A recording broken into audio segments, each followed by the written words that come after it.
Hey guys, what's up? It's Jules here for WhatCulture.com, and I want to talk to you today about All In, because at the time of presenting, we are about a day and a bit away from Cody Rhodes' teeth/beautiful wife/beautiful dogs victory over Nick Aldis, and all the naysayers that said he couldn't pull off an event like All In. But the question remains, what's next? Well, if the WWE were taking notes, and trust me, they were, they'd find some great examples here on how to improve their product. So, with this in mind, I'm Jules for WhatCulture.com, and these are 6 things WWE could learn from All In. Number 6, getting the commentary right. So let's just state the obvious. The 3-man presenting team for the WWE is a bit shit. You got Michael Cole, who's a shill. You've got Byron Saxton, who is literally just a piece of toast. You've got Jonathan Coachman, who the only thing that he should actually be calling is a f***ing cab.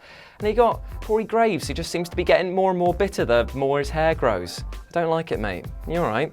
Call somebody if you need some help. Now, All In also used the 3-man commentary team with Rick Abani from Ring of Honor, then you had Excalibur from PWG, and then you had rotating guests that basically filled the extra 3rd slot. And while the guests weren't particularly great across the board, the other two, hot damn, it's almost like they're really passionate about the sport and are good at their job.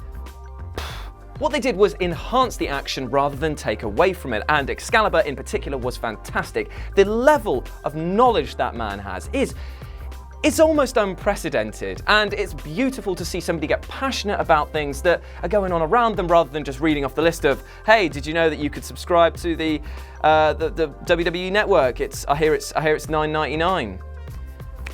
By the way, don't forget to like, share, and subscribe with your friends. Number 5, how to pace a long show. WWE pay-per-views, much like trying to pleasure one of your mother's sober, are usually long, up and down, grueling affairs. There's my one per list. Now, All In was actually 5 hours long as well, but it didn't feel as arduous. And the reason why is actually quite simple. They ramped it up in escalation through the night. Like any other New Japan show, what they did was they put the least important matches on early and they gradually built throughout the night. Now, I'm not saying that in terms of quality because the early matches were fine, but I'm just saying what they mean to the fans. The WWE doesn't really apply that rule though. They clearly have piss break matches built in, and that's just insulting to the talent and the fans. That sort of inconsistency means you can never really fully immerse yourself in the entire night and get invested, and what you end up with is just a slapdash stop-start affair. No thank you. Number 4, variety without alienation. Forcing variety doesn't always work. It's why we here at WhatCulture keep collecting Adams, so that everyone just assumes that they're all the same, and then they just throw a me in there to shake things up every once in a while. However, the WWE tries to approach things with this, trying to appease everybody, but as you can imagine, ends up pleasing nobody. The comedy sections and weird storylines just stop-start, they come out of nowhere and go at the drop of a hat. It's all quite weird, isn't it? But All In managed to balance comedy and violence. We had a literal dick parade and when Joey Ryan's penis pals came out, and then we had literal dick kicking in Okada versus Omega. Yet it didn't feel weird because what they did was they introduced storylines in Being the Elite so that the audience was aware and comfortable with them going into the event. It felt natural and made sense within their universe. If the WWE were keen on keeping audience investment high, they would drop all of this sort of slapdash writing style and actually try investing in a few but very key important storylines. Learn your lessons. Number 3, classic wrestling cheese. Cody versus Nick Aldis was an absolute nostalgic throwback. It was pure cheese, and it felt like it belonged on the original Starrcade card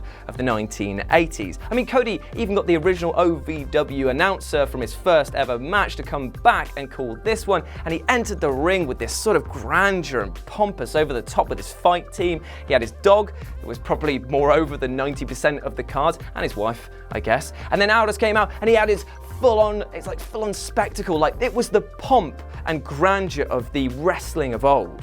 The wrestling that, let's be honest, a lot of us really love and miss from the current WWE product. Where's the pyros? Where's the pyros? Where's the pyros? Seriously, where's the pyros? And then when the match began, it was nostalgia done right. if we're being honest about the WWE, they don't really have the finger on the pulse that they used to. I mean, just look at Raw 25 for an example of how they do not understand what made them popular in the first place. Just wheeling them out isn't good enough. Give them a reason, give them the purpose. And what they could do is actually apply this to the in-ring style. What this showed, this match at All In, was that people do resonate well with this older style of wrestling. And Vince McMahon seems to be ashamed of this. He seems to be constantly trying to move his product away from what made it so successful in the first place. There is a time and place for nostalgic wrestling. But unless they try it, when are the WWE gonna ever know when that is? If the WWE embraced this over-the-top silliness of the wrestling days gone by, we might actually have historic moments that we actually talk about, not just the ones that Michael Cole tells us we should be talking about. Number 2, not forcing crowd reactions. It often feels like the WWE troll their audience. They want their guys to succeed rather than the ones appointed by the fans. It's why we've got classic baby faces like Braun Strowman and Becky Lynch turn heel, because apparently Charlotte and Roman Reigns are much more important. All In was the opposite. They actually listened to the fans and reacted to them. They let the fans decide who was the good guy and who was the bad guy. And you know what? Sometimes it's not that clear cut. But the WWE should be applying this to their wrestling. They should be allowing the audience to dictate the pace of matches, to tell things what they like, what they don't like, and actually react to them going forward. But yet, they just fly in the face so often that it's easy to see why talent goes stagnant, because they hit a wall with the fans. They just go, look, no, we're not going to accept you, we're never going to accept you. And like Roman Reigns now, even if he did turn heel, I think that people would still just be like, nah, we're done with you. You've been forced down our throats so much now, we can't stand you. Which is a real shame, because he's actually a fairly safe pair of hands to work with. I say that like I've wrestled in myself. I haven't. And number 1, the consequences of their actions. So Cody Rhodes left the WWE because he felt like he was being held back and repressed. And let's face it, that Stardust gimmick, that's pretty bad. It was pretty abysmal, wasn't it, really? And he had to take a big risk. Going out into the indie scenes that could have chewed him up and spat him out, it's a big risk. So to see him do the maneuvers that he's done now, to rise to be the leader of the Bullet Club, to put on an event like All In, it shows that every single talent out there has potential for greatness, even if they've been held back in the WWE. So it leads to a question. How many more Cody Rhodeses are there in the WWE? And by that, I mean, there are loads of talent out there that are being held back. You got like Kevin Owens, Sami Zayn, the entire Cruiserweight division, Finn Balor. All of these guys and girls could go out there, strike it big on their own, and basically embarrass the WWE in the process. The WWE needs to learn to loosen the reins a little bit. Let the talent actually explore and try new things. Yes, some of them could fail. But monetarily, it makes sense to let every single one of them try as many gimmicks as they can and see what sticks. They could be sitting on an absolute goldmine. Imagine if they had been at the pinnacle of the Bullet Club. I mean, they piss money anyway through DX t-shirts, but imagine having that sort of revenue on top.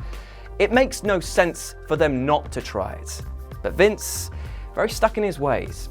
In fact, it reminds me, Vince McMahon wanted to get rid of the WrestleMania tagline of it being the granddaddy of them all because he was afraid that would make the WWE look out of touch.